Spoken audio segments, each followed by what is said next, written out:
Shukrani sana Esther Mtebe kwa kuweza kutupitisha katika habari za michezo na burudani, na ndivyo ambavyo tunatamatisha habari yetu ya kutwa nzima ya leo. Shukrani za pekee zije kwako wewe ambaye umeweza kufuatilia matangazo yetu, hususan habari ya kutwa nzima ya leo. Tukushukuru sana na tukutakie usiku mwema, na nakuacha na utabiri wa hali ya hewa kwa saa 24 zijazo.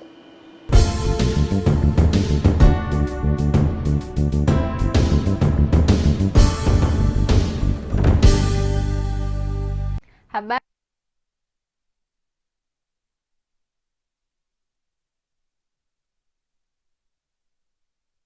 katika utabiri wa hali ya hewa, na kwa usiku wa leo tunatarajia hali ya ukavu katika nchi nzima, wakati kiwango cha chini zaidi cha joto kinatajwa kwa nyuzi joto 8 katika mikoa ya Mbeya pamoja na Njombe. Na kwa mifumo ya upepo inaonyesha inatarajiwa kuvuma kwa kasi ya kilomita 30 kwa saa katika ziwa Victoria, ziwa Tanganyika, ziwa Rukwa pamoja na ziwa Nyasa, na kwa kasi ya kilomita 40 kwa saa kwa ukanda wote wa pwani. Na mamlaka ya hali ya hewa Tanzania inatoa angalizo la uwepo wa vipindi vya upepo mkali unaofikia kilomita 40 kwa saa vinatarajiwa katika maeneo ya ukanda wote wa pwani. Hivyo basi, wakazi wa maeneo hayo na watumiaji wa bahari, hatua stahiki ni vema kuchukuliwa. Lakini pia kwa siku ya kesho, hali ya ukavu bado inaendelea kutarajiwa katika nchi nzima. Na mpaka kufikia hapa, kutoka mamlaka ya hali ya hewa Tanzania hatuna la ziada.